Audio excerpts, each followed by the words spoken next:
அதாவது சமீப காலம் மட்டும் கிடையாது. அப்போ இருந்து பார்த்தீங்கன்னா, சில ஹீரோக்களோட படங்களுக்கு சில மியூசிக் டைரக்டர்ஸ் வந்து கரெக்டாக பொருத்தமா இருப்பாங்க.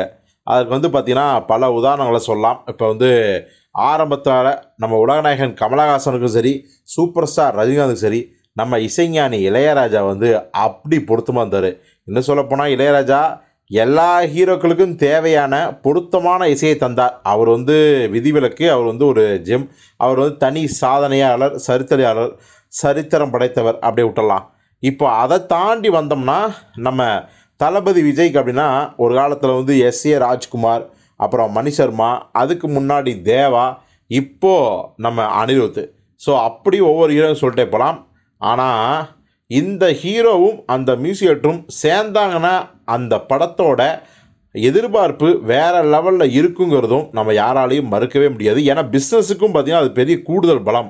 ஏன்னா ரசிகர்கள் அப்போ தான் வந்து சாங்ஸ் எல்லாம் தெறிக்க விடுவார் அப்படின்னு சொல்லிட்டு அந்த மியூசிக் டைரக்டருக்காகவே படத்தை வந்து இன்னும் ஒரு தடவை பார்ப்பாங்க. இப்போ ஒரு இரண்டாம் கட்ட மியூசிக் டைரக்டர் வந்து ஒரு ஹீரோ படத்தை ஜாயின் பண்ணுறதுக்கும் முதல் தரமான ஒரு மியூசிக் டைரக்டர் அந்த ஹீரோ படத்துக்கு மியூசிக் பண்ணுறதுக்கும் வித்தியாசம் இருக்குது.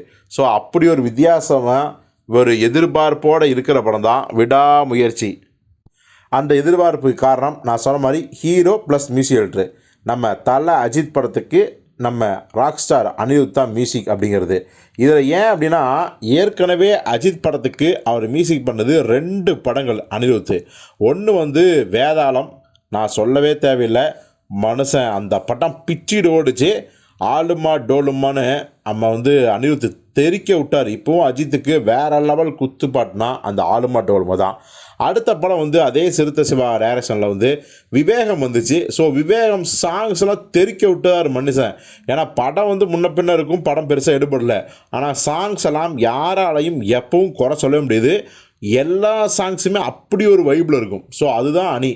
ஆனால் அடுத்ததாக வந்த அஜித் படங்கள் உதாரணத்துக்கு விஸ்வாசம், வலிமை, துணிவு, அப்புறம் வந்து பார்த்திங்கன்னா நேர்கொண்ட பார்வை அதுக்கு முன்னாடி.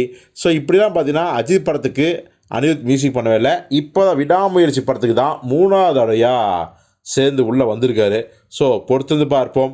இந்த சென்டிமெண்ட், அதாவது அஜித் அனிருத் சென்டிமெண்ட் வேதாளம் அப்படிங்கிற ஒரு சூப்பர் டூப்பர் ஹிட் படத்துலையும் விவேகம் அப்படிங்கிற ஒரு தோல்வி படத்தில் இணைஞ்சிருக்காங்க. இந்த விடாமுயற்சி அவங்களுக்கு வேதாளம் மாதிரி மிகப்பெரிய வெற்றியை தருகிறதா, இல்லை விவேகம் மாதிரியான நெகட்டிவ் ரிசல்ட்டை தருதா அப்படிங்கிறத பொறுத்திருந்து பார்ப்போம்.